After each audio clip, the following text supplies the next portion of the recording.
के तपाईहरु पनि फेसबुकबाट डाइरेक्ट भिडियो एडिट गर्न, रिल्स एडिट गर्न, अपलोड गर्न, म्युजिक लगाउन, भोइस ओभर गर्न अथवा आफ्नो आवाजलाई म्युट गर्न सिक्न चाहनुहुन्छ?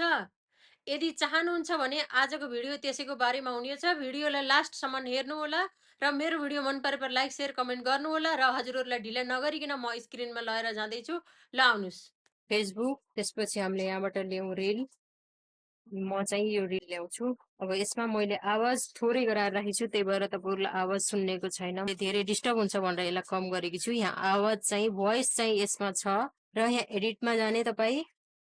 त्यसपछि तपाईँले यो भिडियो कत्नाबाट राख्ने हो, स्प्लिट गर्न सक्नुहुन्छ। स्प्लिट गर्यो भने तपाईँको यो भिडियो यो कर्सर जहाँ छ यहाँबाट कट हुन्छ। यो कट भइसक्यो। त्यसपछि हामीले यसलाई डिस्कार्ड गर्छौँ। त्यसपछि तपाईले कोही क्लिप एड गर्न छ भने यहाँबाट क्लिप एड गर्न सक्नुहुन्छ। रिप्लेस गर्नको लागि, स्पिड बढाउन घटाउनको लागि यहाँबाट हुन्छ, क्रपको लागि यहाँबाट हुन्छ। त्यसमा सानो डिटेलमा गर्न सकिँदैन साथीहरू। त्यसपछि हामीले यसलाई गर्छौँ डन। तपाईले इफेक्ट लगाउन चाहनुहुन्छ भने इफेक्टमा क्लिक गर्नुहोस्। तपाईको कलर, भिडियोको कलर यस्तो यस्तो अब तपाईले जस्तो चाह्यो त्यस्तो गराउन सक्नुहुन्छ। देख्नुहोस्, त्यो आफ्नो चोइसको माथि हुन्छ र यसरी ओके गर्ने यहाँ यसलाई। त्यसपछि यहाँ स्टिकर लगाउन सक्नुहुन्छ। तपाईहरुले जे भन्यो त्यो, अब जस्तो चाहियो छ, तपाईहरुलाई हार्ट चाहियो भने हार्ट लगाउन सक्नुहुन्छ। यसरी ठुलो सानो गर्न सक्नुहुन्छ। यसलाई मुभ गरेर जहाँ भने तहाँ राख्न सक्नुहुन्छ। यहाँबाट गिफ्ट ल्याउन सक्नुहुन्छ। जब तपाईहरुलाई जे चाहियो त्यो सर्च गर्न सक्नुहुन्छ। जस्तो यहाँ टी चाहियो भने हामीले यहाँ टी सर्च गर्यो भने यहाँ यसरी टी आउँछ, देख्न सक्नुहुन्छ। कफी सर्च गर्यो भने कफी आउँछ। यसरी तपाईले यो टी को साइज सानो ठुलो गराउन सक्नुहुनेछ। आज भिडियोमा सिकाउने भनेको मेन कुरा चाहिँ यो हो। म हजुरहरुलाई यसरी क्लिक गरेर देखाउँदैछु। अब तपाईहरुले म्युजिक लगाउने हो भने तपाईहरुले यहाँबाट यसरी म्युजिक लगाउनुहोस्, चेक गर्न सक्नुहुनेछ। अब हजुरहरुलाई यतिकन भोइस मैले यसरी तपाईले चेक गर्दै यहाँ म्युजिक लगाउन सक्नुहुनेछ।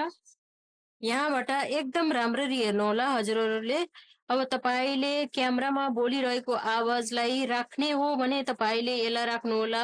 यो भोइस हामीले म्युजिक केही लगाउन परेन। यदि तपाईले यो आवाज राख्ने हैन भने तपाईले यो आवाजलाई एकदम 0% गरिदिनुस्। यहाँ देख्न सक्नुहुन्छ 0 भयो। जो हामीले भिडियो रेकर्ड गर्दाखेरि बोलेको आवाजलाई चाहिँ हामीले 0% गर्यौं र म्युजिकको आवाज चाहिँ 100% छ। डन गरेपछि यो प्ले हुन्छ। त्यसपछि हजुरहरुले सुन्न सक्नुहुनेछ।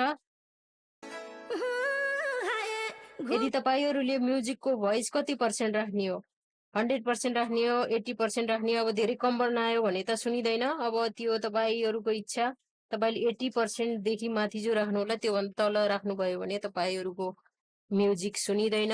सकेसम्म आफ्नो भोइस ओभर गर्नु होला। सपोज गर्नुस् कि तपाईको यो भिडियोमा आवाज छैन।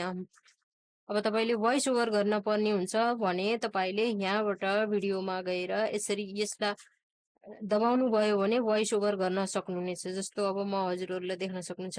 हेलो फ्रेन्ड्स, नमस्ते। तपाईहरुलाई आज मैले फेसबुकबाट एडिटिङ गर्न सिकाइरहेकी छु। अब यो आवाज चाहिँ तपाईको यो भिडियोमा आइसकेको छ। यहाँ गएर डन गरौँ। भिडियो रेकर्ड गर्दा बोलेको आवाजलाई म्युट गरेर हामीले भोइस ओभर गरेको आवाज राखेछौँ। ल सुनौ है त साथीहरु। यहाँ गएर डन गरौँ। फ्रेन्ड्स नमस्ते। तपाईहरुलाई आज मैले फेसबुकबाट एडिटिङ गर्न सिकाइरहेको छु। त्यसपछि हामीले गर्ने यसलाई नेक्स्ट।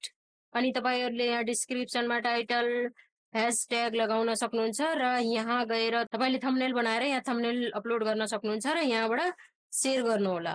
अरु एडिटिङ एपमा जस्तो डिटेलमा एडिटिङ त यसमा हुँदैन। त्यही पनि काम चलाउनको लागि केही एडिटिङ चाहिँ हुन्छ। हजुरहरुले देखिहाल्नु भयो।